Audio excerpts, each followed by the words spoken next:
হতে পারে। আমার ভাইরা বাবা জিনা নবী বললেন ইগতানিম খামসান ক্বাবলা খামসিন, 5 সময় আসার আগে তোমরা 5 সময়কে মূল্য দাও।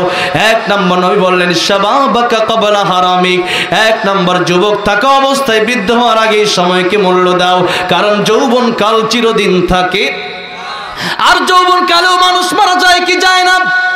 কার মরণ কোন দিন আসে, কার মরণ কোথায় হয়, কার মরণ বাড়িতে হয়, কার মরণ গাড়িতে হয়, এটাকে আমরা জানি, জানি। তাই কই বলছেন আমার মরণ আসিবে কখন কেউ তো জানে না, আমার মরণ আসিবে কখন কেউ তো জানে না। আমি মরে গেলে আমায় তোমরা ভুইলা যাইও না, আমি চলে গেলে আমায় তোমরা ভুইলা যাইও না। আমার মরণ আসিবে কখন কেউ তো জানে না, আমার মরণ আসিবে কখন কেউ তো জানে না। এই দুনিয়া চিরজীবন থাকার জায়গা না, অন্ধকার কবর যে আমার আসল ঠিকানা। সবাই রেখে আমায় চলে যাবে সঙ্গী হবে না, সবাই রেখে আমায় চলে যাবে সঙ্গী হবে না। আমার মরণ আসিবে কখন কেউ তো জানে না, আমার মরণ আসিবে কখন কেউ তো জানে না। এই জন্যই আমার উম্মতেরা 24 ঘন্টা মৃত্যুর প্রস্তুতি নিয়ে থাকো। কার কাছে কোন দিন মালাকুল মউত আসে বলা যায় না। নবীর কাছে মালাকুল মউত আসে। নবীজি একটা হাদিস শরীফ শোনাবো, তার আগে এই কথা বলে একটু শুনেন। নবীজির কাছে মালাকুল মউত আসার আগে 3 বার অনুমতি নিলেন। নবীর জান কবজ করার আগে একবার নবীজি যখন ঘরের ভিতরে, তখনই বাইরে থেকে একবার দাঁড়ায় সালাম দিলেন মালাকুল মউত আজরাইল। বলেন আসসালামু আলাইকা ইয়া রাসূলুল্লাহ। বলেন ফাতেমা, দরজার বাইরে দেখো কে যেন আমার সালাম দেয়, ঘরে ঢোকার জন্য পারমিশন চায়। ফাতেমা রাদিয়াল্লাহু আনহা দরজা খুলে তাকায় দেখেন মক্কা নগরীর মানুষের সাথে যেই লোকের কোনো মিল নাই, মদিনা নগরীর মানুষের, মদিনাতুল মুনাওয়ারার মানুষের সাথে যেই লোকের কোনো মিল নাই। ফাতেমা রেখে বলেন ও বাবা জান, ইয়া রাসূলুল্লাহ, ইয়া হাবিবাল্লাহ, দরজার বাইরে আমি কাকে দেখতে পারলাম যার সাথে এই মক্কা নগরীর মানুষের সাথে যার কোনো মিল নাই, মদিনার মানুষের সাথে যার কোনো মিল নাই। ও বাবা, এমন একজন লোক যার মাথা আকাশে, যার পা 2টা জমিনে। আমার নবী অনেক কষ্ট করে তাকায় দেখলেন নবীজির মাথা মোবারক ব্যথা, বুকে ব্যথা। এরপর নবীজি তাকায় বলেন মারে, এটা মালাকুল মউত আজরাইল, দুনিয়ার সব সাত কর্তনকারী। নবী ফাতেমা রাদিয়াল্লাহু আনহা বলেন বাবা এই সময় কেন আসলো মালাকুল মউত আজরাইল? নবী বলেন ও ফাতেমা, আসছে যেহেতু আসতে দাও। ফাতেমা বলল বাবা মনে হয় তোমার জান কবজ করতে এসেছে, আমি আসতে দেব না। নবী বললেন ফাতেমা তুমি আসতে দাও আর না দাও, দুনিয়ার মানুষের কাছে মালাকুল মউত আসলে অনুমতি লাগে না, মানুষের কাছে মালাকুল মউত অটোমেটিকলি আসতে পারে। কিন্তু ফাতেমা আমি রাহমাতুল লিল আলামিন, আল্লাহ রাব্বুল আলামিন আল্লাহ নিজের ব্যাপারে বলেছেন আলহামদুলিল্লাহি রাব্বিল আলামিন। আল্লাহ যত আলম আছে আল্লাহর সৃষ্টি জগতে, সমস্ত আলমের জন্য আল্লাহ হচ্ছেন রব। আর আমার নবীর ব্যাপারে আল্লাহ রাব্বুল আলামিন কোরআন শরীফে ঘোষণা করে দিলেন ওয়ামা আরসালনাকা ইল্লা রাহমাতাল লিল আলামিন। রাহমাতুল লিল আলামিন নবী কোরআনে প্রমাণ, আশিক বিনে কে বুঝিবে আমার দয়ার নবীর শান। খারাপ লাগতেছে? একটু মাঝে মধ্যে বলা যাবে না আমার সাথে? তাহলে আমার সহজ হবে আর কি। বলেন না রাহমাতুল লিল আলামিন নবী, রাহমাতুল লিল কোরআনে প্রমাণ, আশিক বিনে কে বুঝিবে আমার দয়ার নবীর শান উম্মত বিনে কে বুঝিবে আমার দয়ার নবীর শান নবী আমার মদিনারি বুলবুল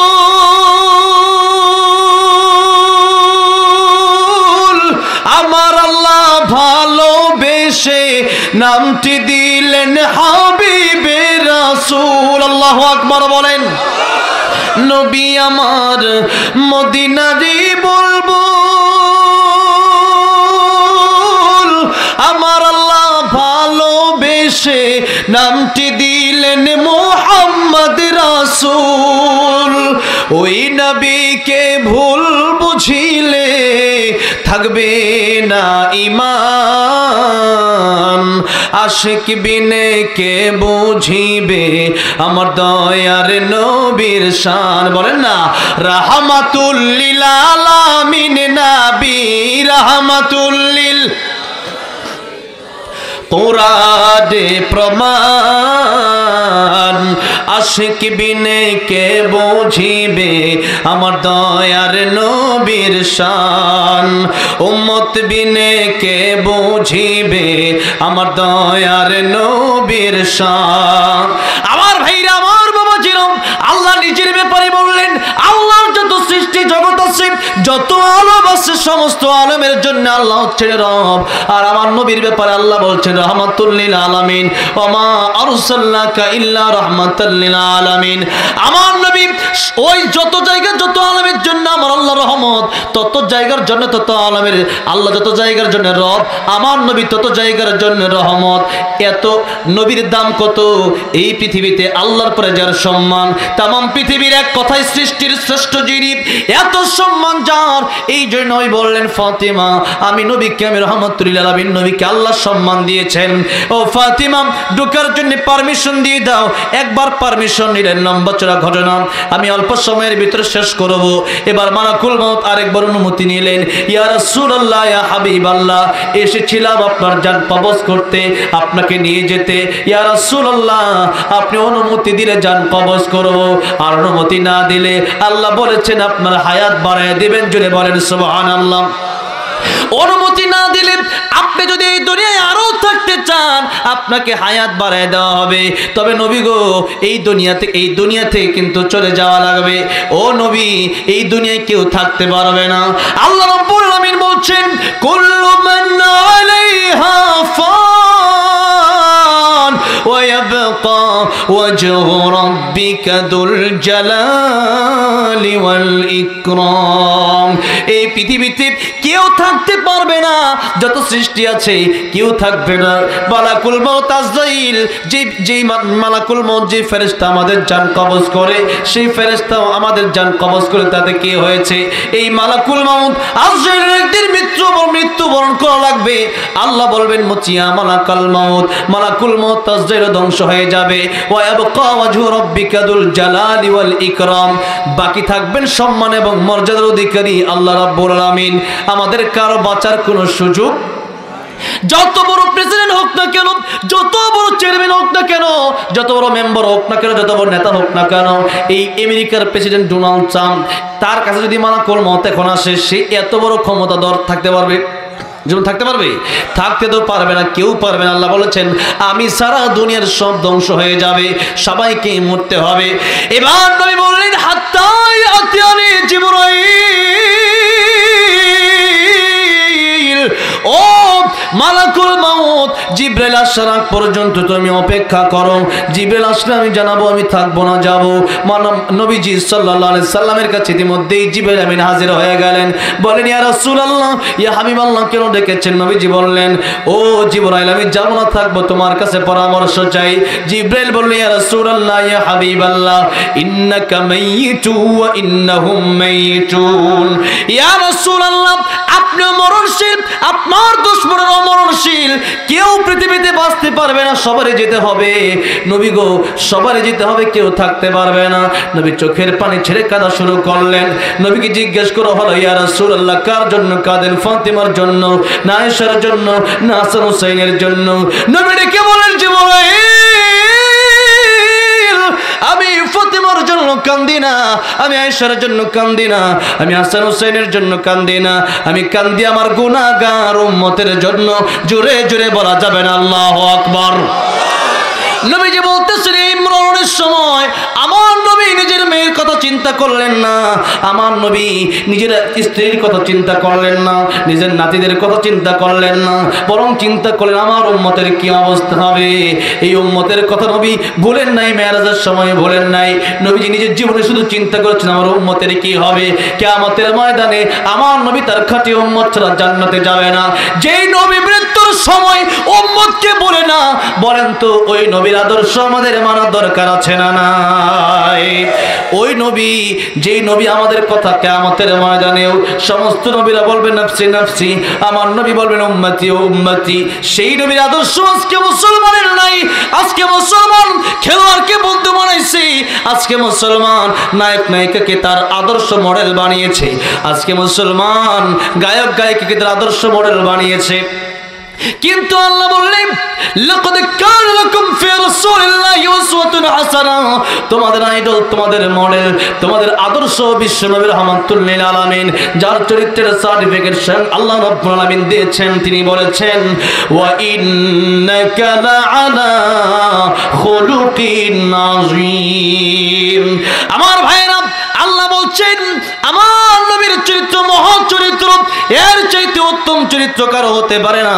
জীবনে একটা মিথ্যা কথা বলে নাই, জীবনে সুদ খায় নাই, জীবনে ঘুষ খায় নাই, মানুষকে কষ্ট দেয় নাই, কারোর সাথে কটু কথা বলে নাই, জীবনে মানুষের হক মেরে খায় নাই, কোনো বাচ্চাকেও কষ্ট দেয় নাই, মুরব্বীকেও কষ্ট দেয় নাই, সমবয়সী মানুষকেও কষ্ট দেয় নাই।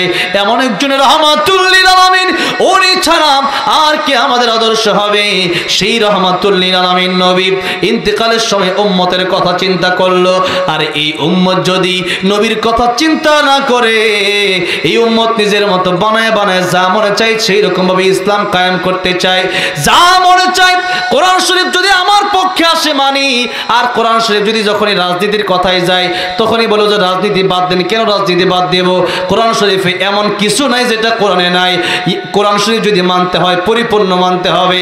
আল্লাহ বলছেন ইয়া আইয়ুহাল্লাযীনা আমানু দুখুলু ফিস-সিলমি কাফা,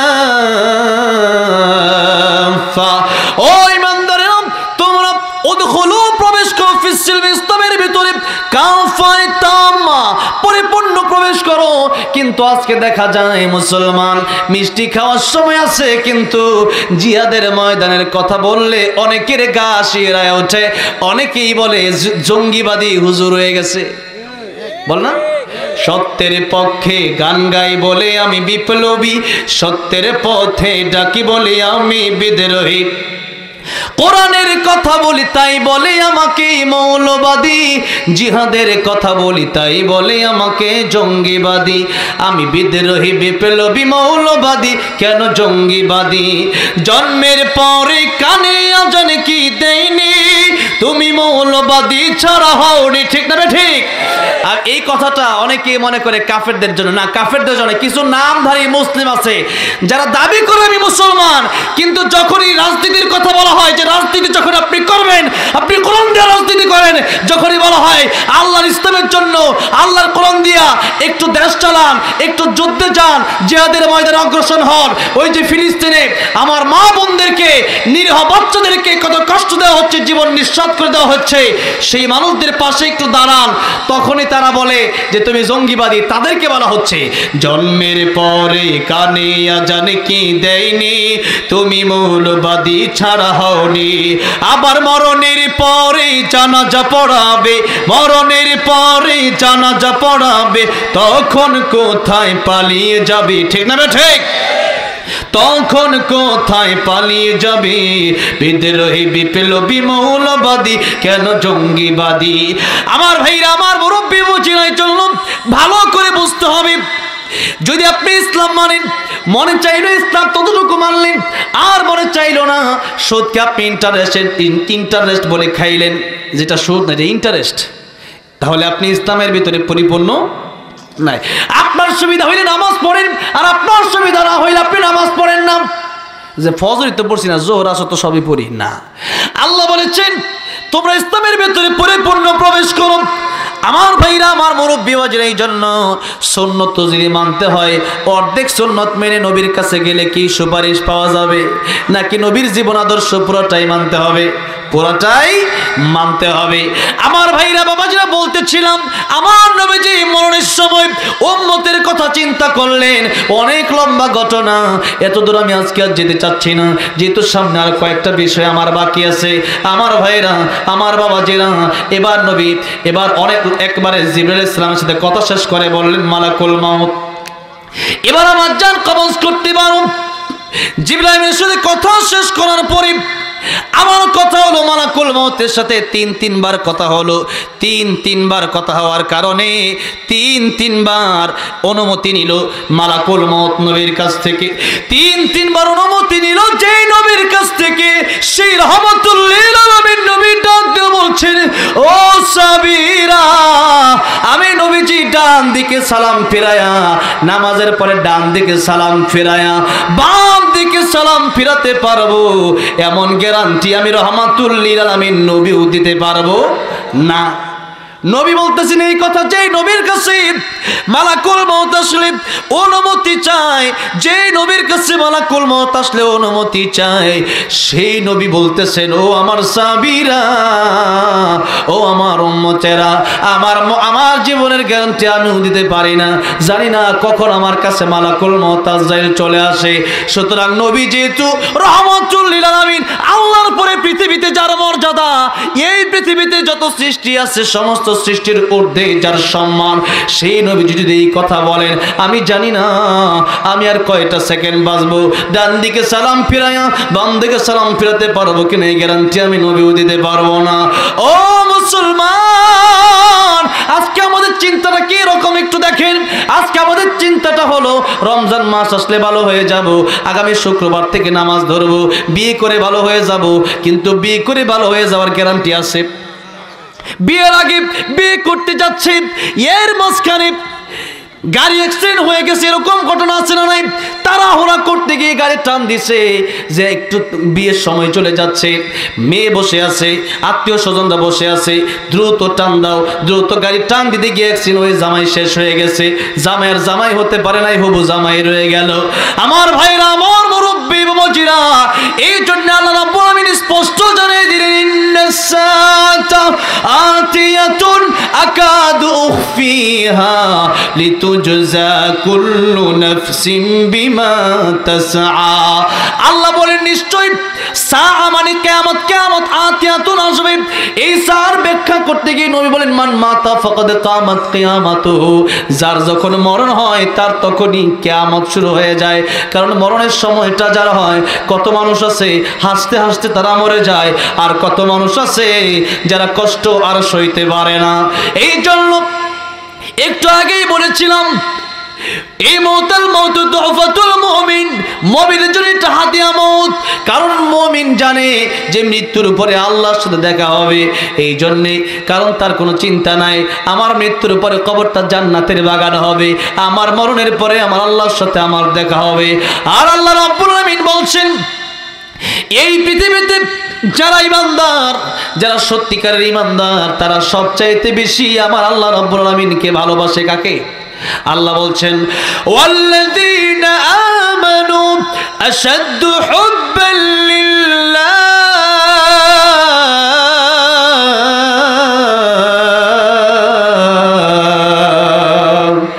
আল্লাহ বললেন, যারা ইমানদার তারা সবচাইতে বেশি আল্লাহকে ভালোবাসে। সুতরাং আমি যে আল্লাহকে ভালোবাসি, ওই আল্লাহর সাথে আমার মরণের পরে আমার দেখা হবে। আমার কিসের ভয়, আমার কিসের টেনশন? লা তাখাফু ওয়া লা তাহজানু ওয়া আবশিরু বিল জান্নাহ। ওই জান্নাতের সুসংবাদ যদি থাকে, কিসের ভয়, কিসের টেনশন? এই জন্য আল্লাহ রাব্বুল আলামিন বললেন, ইমানদার যদি হও, কোনো চিন্তা নাই, কোনো টেনশন নাই। মরণের সময় যখন ফেরেশতারা এসে বলবে, তোমার আল্লাহ রাব্বুল আলামিন সালাম দিয়েছে, এই আল্লাহর সালাম পাওয়ার কারণে সে ব্যক্তি খুশি হয়ে যাবে। সুবহানাল্লাহ। একদিকে মৃত্যুর যন্ত্রণা হবে না বেশি, এরকম না, একটু হলেও কষ্ট হবে, কিন্তু আল্লাহ রাব্বুল আলামিনের সালাম পেয়ে এত খুশি হবে, কারণ আল্লাহর সাথে তার দেখা করার বড় ইচ্ছা। আল্লাহর সাথে দেখা করার ইচ্ছা আছে না নাই? আল্লাহ বললেন দেখা তোমাদেরকে দিব। সূরা কাহফের শেষ আয়াতের শেষ অংশে আল্লাহ বললেন ফামান কানা ইয়ারজু লিকা রাব্বিহি ফালইআমাল আমালান সালিহা ওয়া লা ইউশরিক বিইবাদাতি রাব্বিহি আহাদা। আল্লাহ বলেন আমার দেখা পেতে হলে তোমরা দুইটা কাজ করবা। জুড়ে বলেন কয়টা কাজ? কয়টা? দুইটা। এক নাম্বার নেক আমল করবা, আর দুই নাম্বার হচ্ছে শিরিক মুক্ত ইবাদত, শিরিক মুক্ত ঈমান লাগবে। শিরিক যদি কেউ করে, কোন মাজারে গিয়ে যদি কেউ সিজদা দেয়, বাবার পায়ে যদি কেউ সিজদা দেয়, বট গাছে গিয়ে যদি কেউ সিজদা দেয়, অথবা যদি মনে করে যে এই বাবা আমার সন্তান দিতে পারে, এই কবরওয়ালা আমাকে এটা দিতে পারে, ওটা দিতে পারে, এইগুলো হচ্ছে শিরিক। আল্লাহ বলছেন ইন্নাল্লাহা লা ইয়াগফিরু আন ইউশরাকা বিহি ওয়া ইয়াগফিরু মা دون ذلك لمن يشاء ومن يشرك بالله فقد افترى إثما عظيما। ওই কিয়ামতের ময়দানে আমি আল্লাহ চাইলে তোমাদের সব গুনাহ মাফ করে দিতে পারি, কিন্তু শিরকের গুনাহ আমি আল্লাহ মাফ করব না। এটা পরকালের কথা এসেছে, দুনিয়ার কথা নয়। দুনিয়াতে তওবা করলে আল্লাহ 80 বছরের গুনাহ মাফ করে দেয়, 120 বছরের গুনাহ মাফ করে দেয়। জোরে জোরে বলা যাবে না সুবহানাল্লাহ। তাই আল্লাহ বলছেন قل يا عبادي الذين أسرفوا على أنفسهم لا تقنطوا من رحمة الله إن الله يغفر الذنوب جميعا إنه هو الغفور الرحيم। الله নৈরাশ হয়ে যায় না বান্দা, আমি আল্লাহ রাব্বুল আলামিন এই রাত, গভীর রাত যখন হয়ে যায়, রাত 11টা বাজে, এখনো যারা এখনো বসে আছেন, এই গভীর রাতে আল্লাহ প্রথম আকাশে এসে ডাকতে থাকেন আলা মিন মুস্তাগফিরিন ফাগফিরানা, আলা মিন মুস্তারজিকিন ফারজুকহু, আলা মিন মুবতারান ফাআফিয়াহু, আলা কাযা হাত্তা ইয়াতলু আল ফজর। আল্লাহ ফজর পর্যন্ত ডাকতে থাকে, ও বান্দা তোর জীবনে গুনাহ আছে, আমি আল্লাহ তোরে মাফ করে দেওয়ার জন্য রেডি হয়ে আছি। ও বান্দারে ক্ষমা চা, ক্ষমা করতে আমি আল্লাহ রাব্বুল আলামিন দেরি হবে না। সুবহানাল্লাহ। এই জন্য আল্লাহর কাছে চাইতে হবে, ক্ষমা আল্লাহর কাছে চাইতে হবে। আল্লাহ রাব্বুল আলামিন এই পথটা আমাদের জন্য খোলা রেখেছেন, আর নইলে কিন্তু উপায় ছিল না। এই জন্য ভাইরা বাবাজিরা, আল্লাহ বলতেছেন তোমাদের সব গুনাহ কিয়ামতের ময়দানে আমি আল্লাহ মাফ করতে পারি, তওবা না করলেও আল্লাহ মাফ করতে পারেন। এরপরে আল্লাহ বলতেছেন কিন্তু আমি আল্লাহ একটা গুনাহ মাফ করব না, সেটা হলো শিরিক।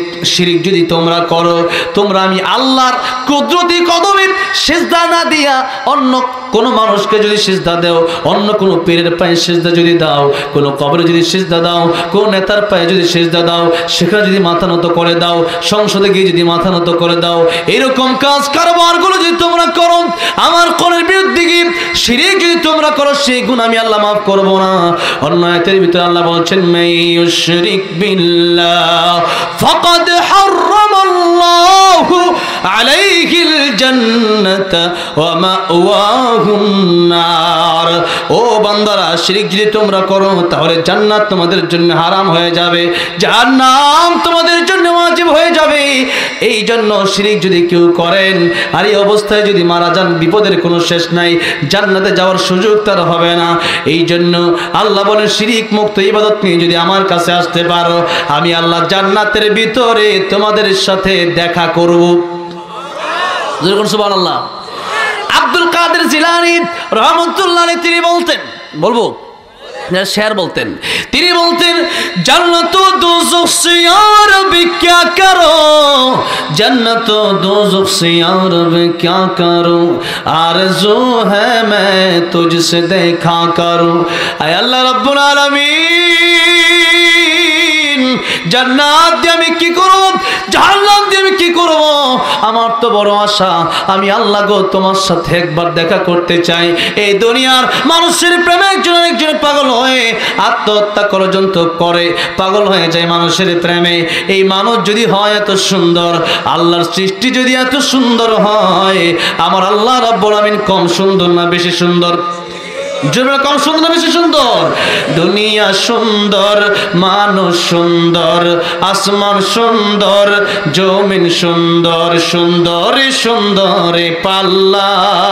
জানি না কত সুন্দর তুমি আল্লাহ, বলেন না জানি না কত সুন্দর তুমি আল্লাহ, জানি না কত সুন্দর। আল্লাহ রাব্বুল আমিন কাল কিয়ামতের ময়দানে ওই জান্নাতের ভিতরে মেহেরবানি করে আজকের এই মাহফিলে যারা আসলো, আমাদের কেউ অল্প একটু হলেও তুমি জায়গার ব্যবস্থা করে দিও। জোরে বলেন আমিন।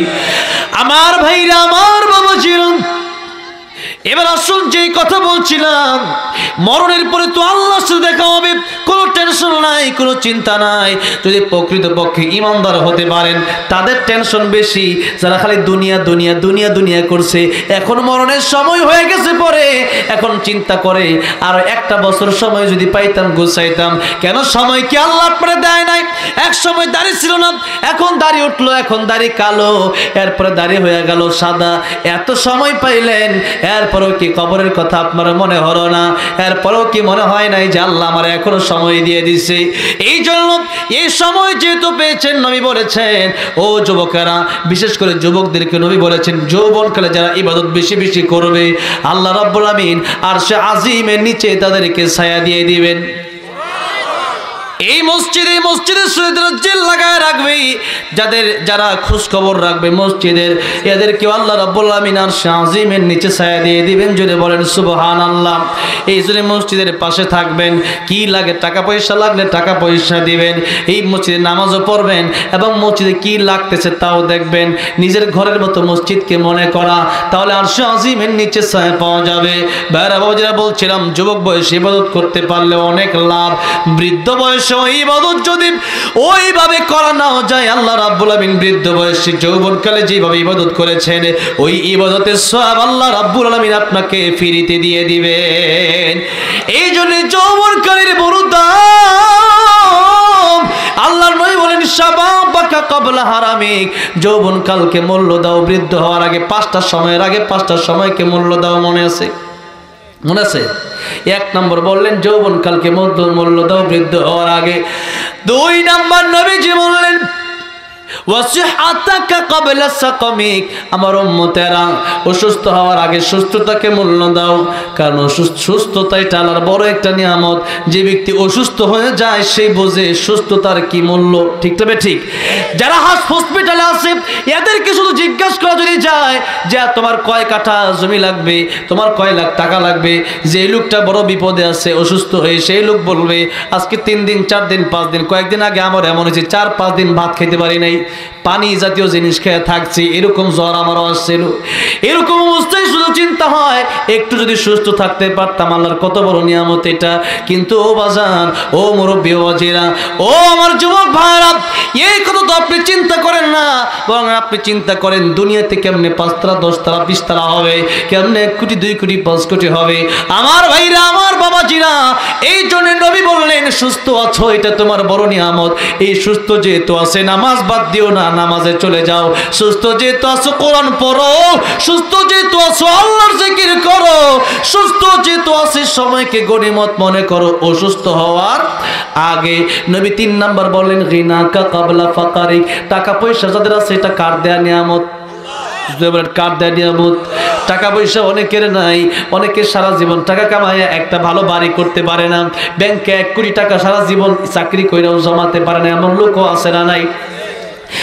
একসাথে 1 কোটি টাকা জমাতে পারে না। আবার অনেক লোক আছে বাপের ঘর থেকে জন্ম নিয়ে দেখছে 20 কাঠা 50 কাঠার মালিক বাপ নিজে, সন্তান নিজেই বাপের কাছ থেকেই পেয়ে গেল। এই মালিকটা মূলত বানাইছে কে? জোরের বানান কে? আল্লাহ বানালেন সকাল বেলার দুনিয়া তুই ফকির, সন্ধ্যা বেলা আবার যে টাকা পয়সা আপনার এখন আছে, ওই টাকা পয়সা আল্লাহ রাব্বুল আলামিন আপনাকে হসপিটালের বেডে শোয়া, আইসিইউর বেডে শোয়া, এই টাকা পয়সা আপনার নিতে পারে কি পারে না? এই জন্য টাকা পয়সা যদি থাকে নবী বলেন দান করো, দান করো, দান করো। টাকা পয়সা যদি থাকে আল্লাহর রাস্তায় খরচ করো, গনিমত মনে করো, কারণ টাকা পয়সা আজ আছে কাল থাকবে না। ভাইরা বাবাজিরা, নবী বললেন মৃত্যুর পরে তোমার 3টা ভাই, কয়টা ভাই? কয়টা ভাই? 3জন ভাই তোমার। 1 নম্বর ভাইয়ের নাম আত্মীয় স্বজন, 2 নম্বর ভাইয়ের নাম মাল সম্পদ, 3 নম্বর ভাইয়ের নাম নেক আমল। নবীজি বললেন 1 নম্বর যে তোমার যে সম্পদ সেটা হলো আত্মীয় স্বজন, এটা কবর পর্যন্ত যাবে। যে সম্পদ তোমার আছে এই সম্পদ আস্তে আস্তে দামি কাপড় সহ মানুষ খুলে খুলে নিয়ে যাবে, ঘড়িটা নিয়ে যাবে, মোবাইল নিয়ে যাবে, সোনের আংটি নিয়ে যাবে, রূপার আংটি নিয়ে যাবে, সব নিয়ে যাবে। 3 টুকরা কেবলমাত্র কাপড়ের কাপড় পরা মাত্র হয়তো সর্বোচ্চ 1000 টাকার বাজার, এই বাজারে তোমাকে বিদায় করে দেওয়া হবে। এছাড়া আর বাকি সম্পদ তোমার সাথে যাবে না। এই সম্পদ তুমি মরে গেলে তোমার ওয়ারিশটা নিয়ে যাবে। একটু চিন্তা করে দেখেন, আপনি যার কাছ থেকে সম্পদ ওয়ারিশ পাইছেন, আপনার বাপের কাছ থেকে, আপনার বাপ পাইল আপনার দাদার কাছ থেকে এত সম্পদ, অথচ আপনি আপনার দাদার নাম জানেন কিন্তু আপনার দাদার দাদার নাম আপনি জানেন না। এমন লোক আছে না নাই? দাদার দাদার নাম জানে না। সুতরাং দাদার দাদার তো জমিটা ছিল, আসলে এই বিটা তো আপনার দাদার দাদা ছিল, কিন্তু আপনি আপনার দাদার দাদার নামই জানেন না। সুতরাং ভাইরা বাবাজিরা, আজ থেকে প্রায় 100 বছর পরে এমনও হতে পারে আমার নাতি হয়তো থাকবে কিন্তু তারা হয়তো আমার নাম জানবে না, অথবা আমার নাতির নাতি থাকবে তারা আমার নাম জানবে না। এই জন্য নবী বলেন যা খাইলা, যা পড়লা, যা আমল করলা এটা তোমার, আর কিচ্ছু তোমার না। কয়টা জিনিস? 3টা। যা খাইলা, যা পড়লা, খাওয়ার পরে হজম হয়ে গেছে এটা তোমার, আর যা পড়লা এরপরে কাপড় পুরান হয়ে গেছে এটা তোমার, তুমি পুরান করছো পয়রা, আর যা নেকামল লিয়া কবরে গেলাম এটা তোমার, আর যা কামাইছো, যত জায়গায় রাখছো, যত ফ্ল্যাট রাখছো, যত টাকা রাখছো ব্যাংকে, এগুলো তোমার না, এগুলো সব হলো তোমার সন্তানদের, এগুলো সব হচ্ছে বাকি মানুষটা ওয়ারিশ হয়ে যাবে। এই জন্য খাইলেন যেটা আপনার, পড়লেন যেটা আপনার, আরেকটা হচ্ছে কবরে যাওয়ার পরে আমল। নবী বলছেন ও দুনিয়ার মানুষেরা, তোমার যে 3টা ভাই, আত্মীয় স্বজন, আর তোমাদের সম্পদ, আর তোমাদের নেক আমল, এই নেক আমল এটা এমন একটা ভাই, যেই ভাই তোমার সাথে কবরে আসবে, যেই ভাই তোমার সাথে কিয়ামতের ময়দানে দাঁড়ায় যাবে, জান্নাতে যাওয়ার আগ পর্যন্ত নেক আমল তোমার পিছু ছাড়বে না। জান্নাতে যতক্ষণ পর্যন্ত না ঢুকবো, নেক আমলের সুপারিশ আল্লাহ রাব্বুল আমিনের কাছে বন্ধ হবে না। বিশেষ করে কোরআন শরীফ বলবে আল্লাহ রাব্বুল আমিন এই কোরআন তারা ছাড়ে নাই, আজকে জান্নাতে না দিলে আমি কোরআন খুশি হব না। আল্লাহ বলবেন কোরআন ও নেক আমল তোমার যেহেতু পড়েছে, আজকে আমি আল্লাহ রাব্বুল আমিন থেকে জান্নাতের মেহমান বানিয়ে দিলাম। এই জন্য ওই ভাইয়ের চিন্তা করেন, যে ভাই আমার সাথে কবরে যাবে, যে ভাই আমার সাথে হাসরের ময়দানে উঠবে, যেই ভাই আমার সাথে জান্নাতে যাবে, আর যেই 2 ভাই যাবে না। আজকে আমরা ওই 2 ভাইয়ের চিন্তা বেশি করি, স্ত্রীর চিন্তা করি, সন্তানের চিন্তা করি, আত্মীয় স্বজনের চিন্তা করি, ভাইয়ের চিন্তা করি, বোনের চিন্তা করি, আর সম্পদ কিভাবে বাড়াবো চিন্তা করি। কিন্তু নেক আমল, যে আমল আমার কোনোদিন ছাড়বে না, ওই আমলের কথা আমাদের কোনো চিন্তাই নাই। ওই ভাইকে আমরা এখন আপন করে নিতে পারি নাই। এই জন্য নেক আমল, নামাজকে আপন বানান, কোরআনকে আপন বানান, আল্লাহ জিকিরকে আপন বানান, দান সদকা আপন বানান, যাকাত আপন বানান, আল্লাহর ঘরে যাওয়া আপন বানান, আল্লাহকে বন্ধু বানানো আপন বানান। আমার ভাইরা, আমার বাবাজিরা, এই জন্য নেক আমল রে বন্ধু বানান। আর টাকা পয়সা যদি থাকে দান করেন, এই দান করলে পরে টাকাটা পরকালে নেক আমল হয়ে উঠবে। নবী বলেন গিনাকা ক্বাবলা ফাকারিক, টাকা থাকলে তুমি ফকির হয়ে যাওয়ার আগে টাকার মূল্য দাও, এই টাকা ভালো রাস্তায় ব্যয় করো। 4 নম্বর নবী বলছেন ফারাগাকা ক্বাবলা শুগলিক, যখন তোমার 6 পাও আব্বু তুমি কোথায় যাও, মানে বুঝছেন, বিয়ের আগে 2 পাও যেখানে মনে চায় এখানে যায়, বিয়ের পরে এখন আর ব্যস্ততা বাড়ছে না কমছে, এখন আদা দেও, লবণ দেও, গরু গোস্ত, মুরগি গোস্ত, চাল ডাউল, তেল, আদা, খালি বাজারের বাজার। আর যদি তার বাবা যান, আপনার শ্বশুর যদি আসে, তাহলে 1 পৃষ্ঠাই হয় না, 2 পৃষ্ঠাও লাগে, খাতার 1 পৃষ্ঠা এটা বড়ে না, এই পৃষ্ঠাও লেখছে, এই পৃষ্ঠাও শুরু হয়েছে, ঠিক না? ঠিক, খালি দায়িত্ব বাড়ে আর বাড়ে। এখন আর একজন সন্তান পৃথিবীতে চলে আসলো, এখন আপনি ঘর থেকে বের হতে হলেই আপনার মনে হয় আপনার তো আমার যে একটা সন্তান আছে, ও ডাক দে বাবা কই যাও, আসতে হলে ওর জন্য কিছু নিয়ে আসা লাগে। এখন ব্যস্ততা 3 জন নিয়ে, যত আসে ততই ব্যস্ততা, যত পাও বাড়ে ততই ব্যস্ততা। আমার ভাইরা, আমার বাবাজিরা, নই বলেন অবসর থাকা অবস্থায় বেশি বেশি ইবাদত করো, ব্যস্ত হয়ে গেলে পারবা না। মানুষ যত দিন যায় ততই ব্যস্ত হয়ে যায়। নবী 5 নম্বর যেই কথা বললেন, নবী বললেন হায়াতাকা ক্বাবলা মাউতিক, মরণের আগেই ভালো হয়ে যাও, মরণের পরে কিন্তু ভালো হওয়ার কোনো সুযোগ নাই। ফেরাউন কিন্তু মরণের সময় বলেছিল আলামিনাল মুসলিমিন, আমি মুসলমান। আল্লাহ বলেছেন আল আন, এখন ভালো হয়ে লাভ কি? এই জন্য এখনই ভালো হতে হবে। এখন ভালো হওয়ার দরকার আছে না নাই? বিয়ের পরে ভালো হবেন কোনো গ্যারান্টি আছে? রমজানের পরে ভালো হবেন কোনো গ্যারান্টি আছে? এরপরে আগামী শুক্রবারে ভালো হবেন নির্দিষ্ট টাইম যে আপনি দিচ্ছেন, এর কোনো গ্যারান্টি নাই। আল্লাহ বললেন সাআতিয়াতুন আকাদু উখফিহা, এই কিয়ামত আসবে আমি আল্লাহ গোপন রাখলাম। নবী বলেন কিয়ামত মানে একটা হলো কিয়ামতে কুবরা, আর একটা হলো কিয়ামতে সুগরা। একটা হলো বড় কিয়ামত যেদিন পৃথিবীটা ধ্বংস হয়ে যাবে, আর একটা হলো ছোট কিয়ামত যেদিন এই পৃথিবী থেকে এক একজন মানুষের জান কবজ করা হয়। মান মাতা ফাকাদ কিয়ামাত কিয়ামাতুহু, সেদিন তার জন্য কিয়ামত শুরু হয়ে যায়। আমার ভাইরা, আমার বাবাজিরা, আল্লাহ বললেন এই দুইটা বিষয়কে আমি আল্লাহ গোপন রেখে দিলাম। আমি আল্লাহ গোপন করে রেখে দিলাম। কিয়ামত কোন দিন হবে এটা পৃথিবীর কোনো মানুষ জানে না, পৃথিবীর কোনো নবী জানে না, পৃথিবীর কোনো ফেরেশতা জানে না, এমনকি ইসরাফিল আলাইহিস সালামও জানে না। এগুলো অনেক লম্বা তাফসীর, কিয়ামতের বয়ানে এই বয়ানগুলো করা হয়। আমার ভাইরা, আমার বাবাজিরা, এই জন্য কিছু বিষয় আছে যেটা পৃথিবীর কোনো মানুষকে আল্লাহ জানায় নাই। আল্লাহ বলছেন কুল লা ইয়ালামু মান ফিস সামাওয়াতি ওয়াল আরদিল গায়বা ইল্লাল্লাহ। আকাশের নিচে জমিনের উপরে গায়েবের মালিক কেউ না। আগামীকাল কি হবে, আগামীকাল আমি কি দিয়ে খাবো, আগামীকাল আমি কোথায় থাকবো, আমার মরণ কি আগামীকাল হবে না পরশুদিন হবে না আগামী বছর হবে নাকি আরো 30 বছর বাঁচবো, এটা জানে কে? আমরা কেউ জানি? আমরা কেউ জানি। আল্লাহ বলেন এটা গোপন করে রেখে দিলাম। তার কারণ আছে কয়েকটা। একটা হচ্ছে যদি কাউকে মরণের খবর জানায় দেওয়া হয়, সেই ব্যক্তি দুনিয়ার নিজাম শৃঙ্খলা ঠিক রাখবে না। গাড়ি আসতেছে, হরেন দিচ্ছে, যখন হরেন দিচ্ছে সে সাথে সাথে সইরা যায়, কারণ গাড়ির উপর দিয়ে গেলে আমি শেষ হয়ে যাব। কিন্তু এখন যদি তারা জানায় দেওয়া হয় 2026 তোমার মরণ হবে, গাড়ি হরেন দিবে কিন্তু সে সরবে না। ঠিক না বেঠিক? আমার তো মরণ নাই, আমার উপরে যাওগা, যেরকম ঠিক না বেঠিক? র্যাব, আর্মি, বিডিআর, পুলিশ দিয়ে শৃঙ্খলা ঠিক রাখা যাবে না। আর দ্বিতীয় নম্বর কারণ হলো কিয়ামতের ময়দানে মানুষের আমল নামা ওজন দেওয়া হবে। যার নেক আমলের পাল্লা বাড়ি হবে সে যাবে কোথায়? ফারিকুন ফিল জান্নাহ, জান্নাতে যাবে। আর যার বদ আমল বাড়ি হয়ে যাবে সে যাবে ফারিকুন ফিস সাঈর, সে যাবে জাহান্নামে। আমরা কোথায় যেতে চাই? জান্নাতে গেলে নেক আমলের পাল্লা বাড়ি করার দরকার আছে না নাই? বেশি বেশি ভালো কাজ করার দরকার আছে না নাই? এই জন্য ওইটা বুঝেই করবেন। এখন যদি জানিয়ে দেওয়া হয় আপনি শুধু যত বদ আমল আছে এগুলো করতে থাকবেন, মরণের 1-2 দিন আগে ভালো হয়ে তওবা করবেন, পরে দেখা যাবে বদ আমলের পাল্লাটা ভারী হয়ে গেছে। এই জন্য আর অনেকগুলো কোরআন আজকে 2টা বললাম। আমার ভাইরা, আমার বাবাজিরা, এই জন্য নবীজি বলেন সময়ের গুরুত্ব দাও। তাহলে আমি 5টা সময়ের কথা স্পেশাল ভাবে বললাম। কয়টা সময়ের কথা? 5টা সময়ের কথা। আল্লাহ বলেন, আল্লাহর নবী বললেন 1 নম্বরে যৌবনকাল থাকতে বৃদ্ধ হওয়ার আগে মূল্য দাও। 2 নম্বরে অসুস্থ, 2 নম্বরে সুস্থ থাকা অবস্থায় অসুস্থ হওয়ার আগে মূল্য দাও। 3 নম্বরে ধনী থাকা অবস্থায় গরিব হওয়ার আগে মূল্য দাও। 4 নম্বরে অবসর থাকা অবস্থায় ব্যস্ত হওয়ার আগে সময়কে মূল্য দাও।